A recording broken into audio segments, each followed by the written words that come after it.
talking about Ebola right now and, worrying about our foreign policy screw-ups.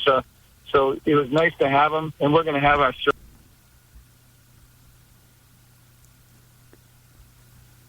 Oh, sorry about that. Come up, but this race isn't going to be decided by surrogates. It's going to be decided by the voters, looking into our eyes, shaking our hands, and us answering the questions. And that's what I've been doing, and quite honestly, she's been avoiding that opportunity. You ready so we'll see. So there you have it. Scott Brown telling the people, in New Hampshire, if Mitt Romney was the president, he would have taken care of Ebola.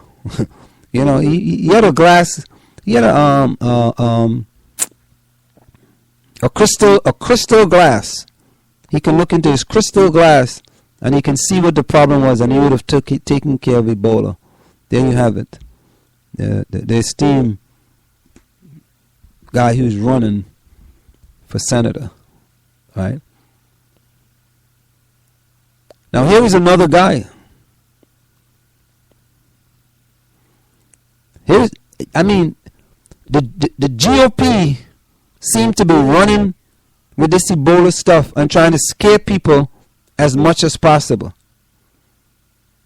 Trying to scare tactics. They have to try to do it as much as possible. Now here's Tea Party Congressman, Hamas terrorists might infect themselves with Ebola and sneak into the U.S. Right-wing South Carolina Congressman takes Ebola fear-mongering to an even wackier level. This is another article in the Salon. If the words of Congressman Joe Wilson ring a bell, it's probably not because you remember, say, his authorship of the Business Expensing Act of 2003. Instead, you will recall him as the South Carolina conservative who shouted, "You lie," after President Obama declared in a September 2009 address to Congress that health reform will not provide a coverage for unauthorized immigrants. 5 years later, he's still worried about who's coming across the border, and this time he fears it could be the Ebola-infected Hamas terrorists.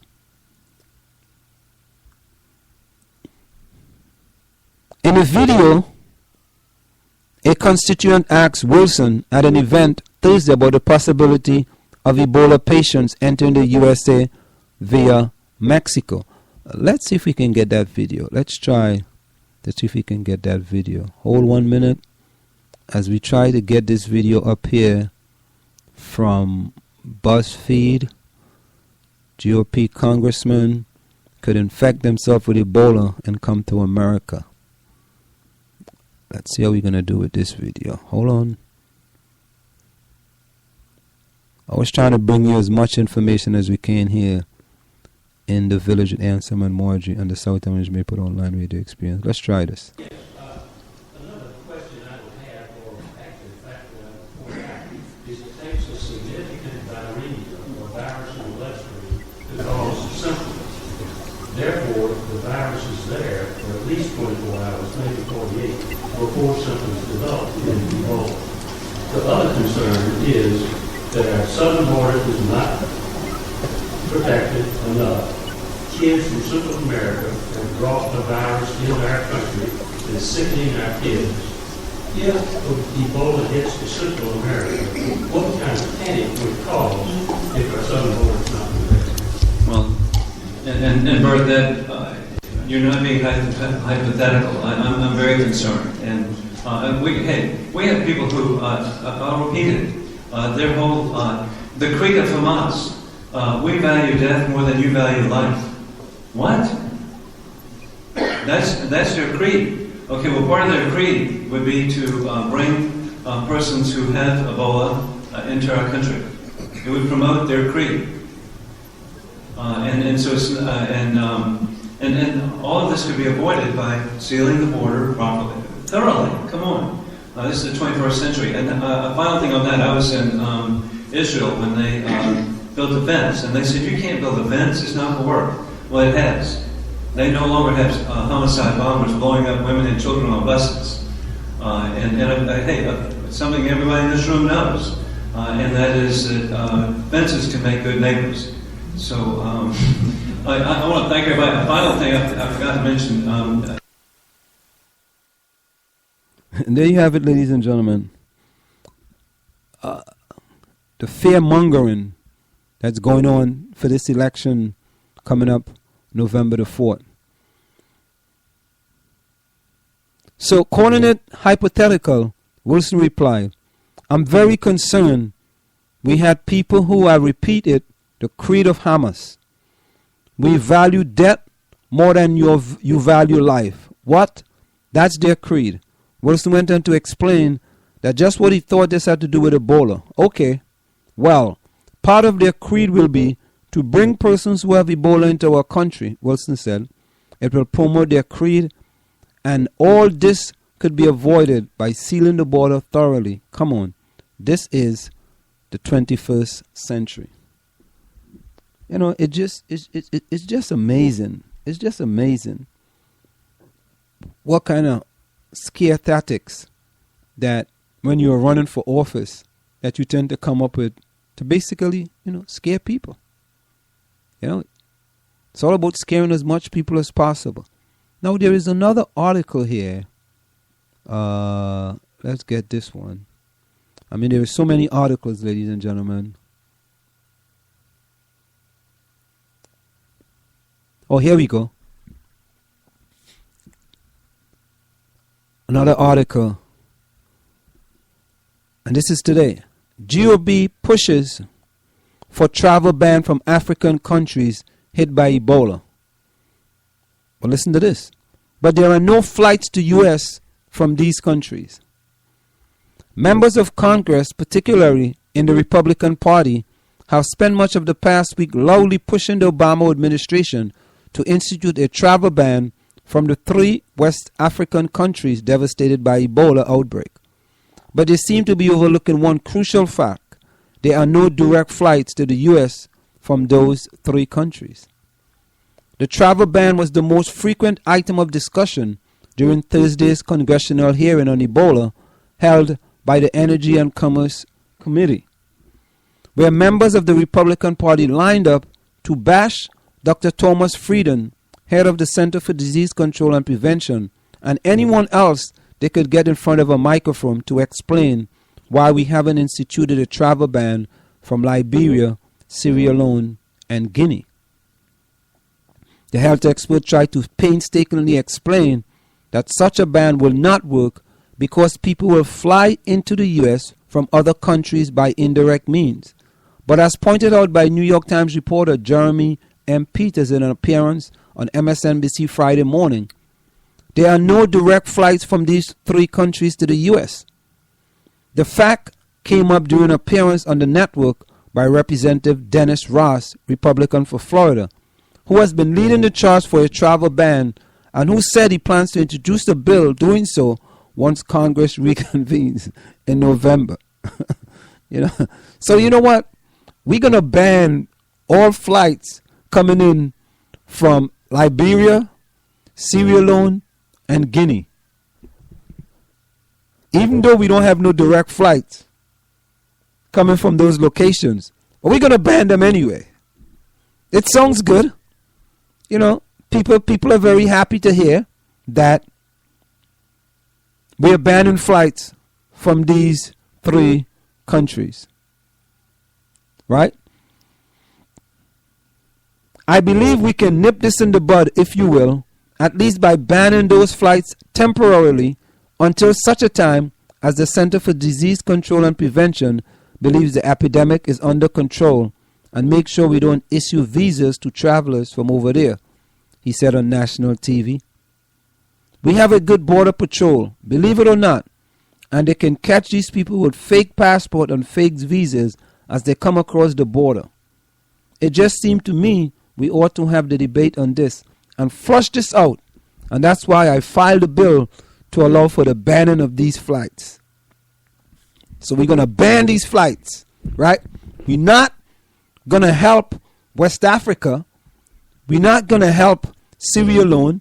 We're not going to help Liberia. We're not going to help Guinea. But what we're going to do is we're going to ban these flights coming from these places. That's the solution.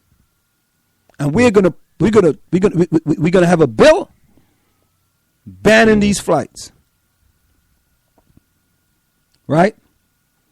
But then things got a little embarrassing for us when he was asked to specifically identify which flights he wanted to impose restriction on. I believe there are some flights, Ross said.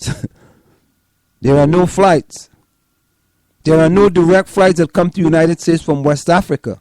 That is incorrect, Peters, the Time reporter, responded. Then we don't have any problem. Everybody contained correct. Ross responded sarcastically. They are not. They are traveling. They are traveling.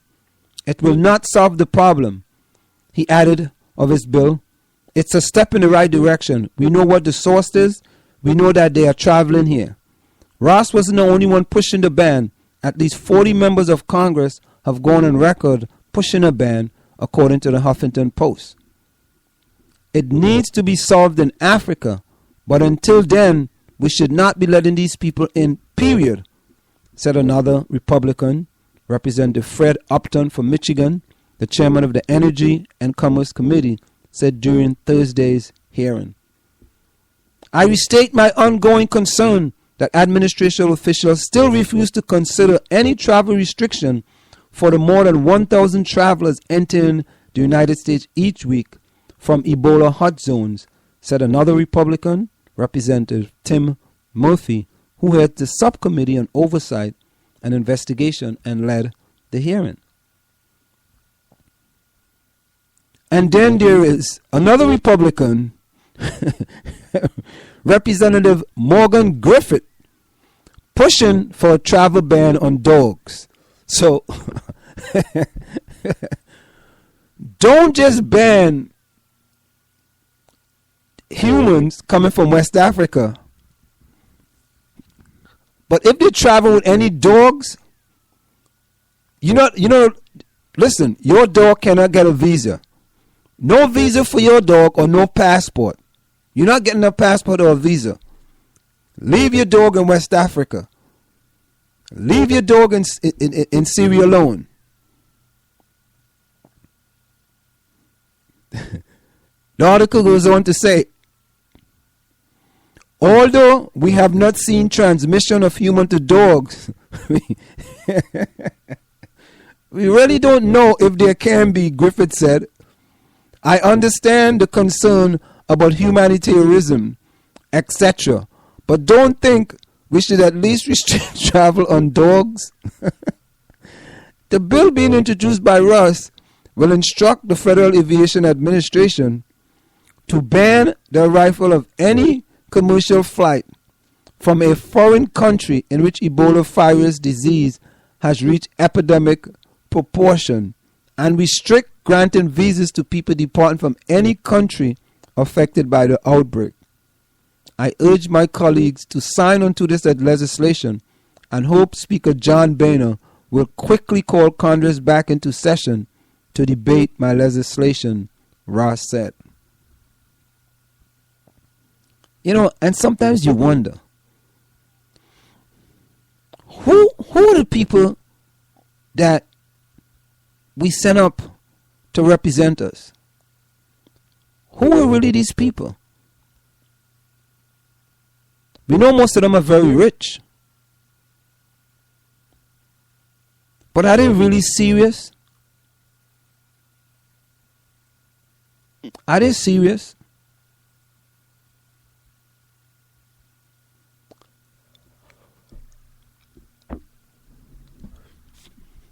It just makes you wonder sometimes. So, we actually have had 2 reports to discuss.